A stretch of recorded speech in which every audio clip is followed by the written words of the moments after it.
On December 14th, 2012, in Newton, Connecticut, a terrible tragedy happened. A 20-year-old man fatally shot 20 children between the ages of 6 and 7 years old, as well as 6 adult staff members. That man's name was Adam Lanza. He would spend hours in a windowless basement playing the first-person shooter game Call of Duty. Each of these children had parents. Parents are still having a difficult time.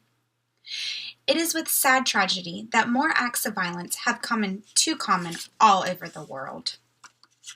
After taking the time into researching the subject of my speech, I have agreed with the experts that the only way to prevent these tragedies is to be able to reduce the amount of violence that is allowed in a video game. I know there is major controversy over such a plan to happen, but I also know the fact that almost everyone can agree on the fact violence in video games has gone into play in real life, and there has to be a stop to it.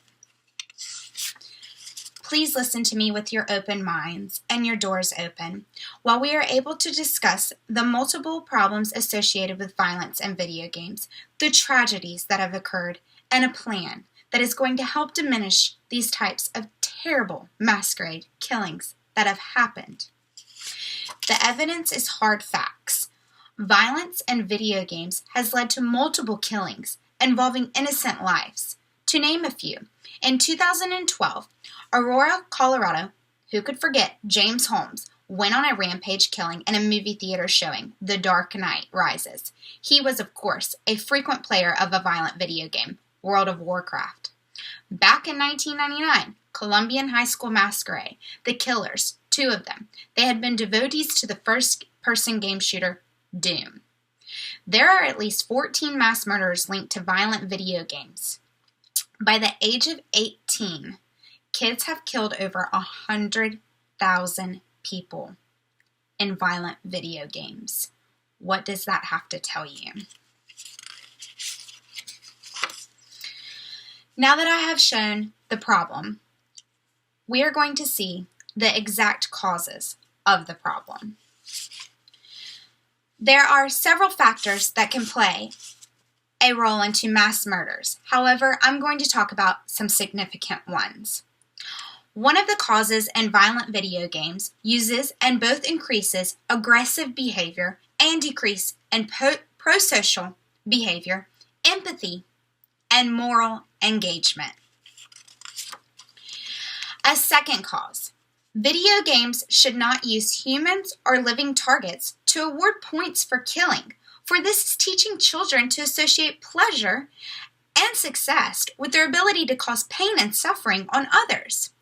Now, back in 1961 and 1963, Albert Bandura did the Bobo doll experiment.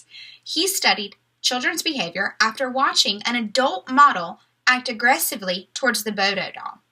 The children reacted the same way. Mock what you see.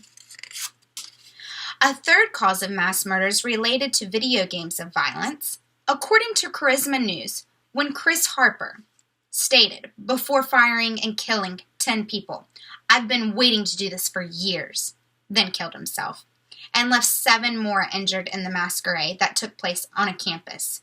He was obsessed with video games and even had supporters on forums encouraging him, "Go do it, count your numbers, get the score right." How disgusting. Finally, everyone has either at one point in their life played a violent video game or witnessed another person playing a violent game, right? We all know what the feeling is when you get that adrenaline rush. The major problem is the addiction to violence that can lead to masquerade killings, as I have shown.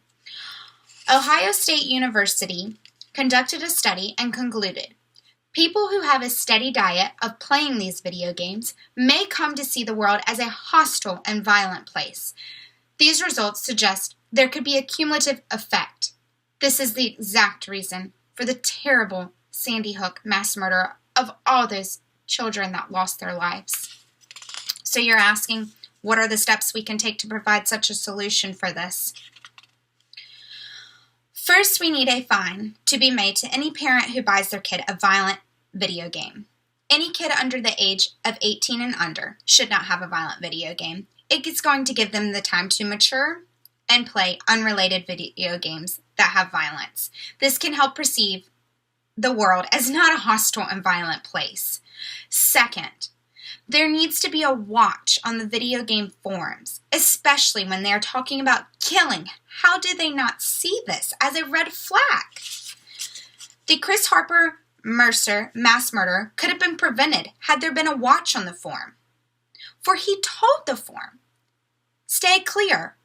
I'm going to do a killing tomorrow."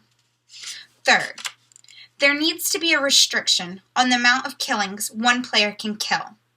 With less amounts of killings, maybe this will be able to help. There's a chance that one will be able to see the world as less a hostile and violent place. The only policy that will help diminish these mass murderers is no more than a certain number of killings per day, along with having the parents who buy these violent video games fined for buying those violent video games. Yes, I understand.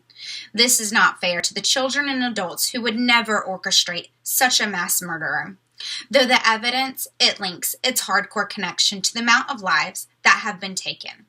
How on earth would you feel if your child was one of the Sandy Hook children and knew the man who was responsible for killing played your favorite game? I am sure all of you have witnessed violent video games or even played them yourself, but take a look at the mass murderers that have occurred in a direct relation to violent video games. Sandy Hook, The Dark Knight, Sparks Middle School, Doom, just to name a few. Of course, there is no way to fully solve the problems that arise with violent video games, but we can start to help prevent these mass murderers that are connected to them. As I stated, this is not fair to any children or adult who would never orchestrate such a thing, but we must find a solution and act now.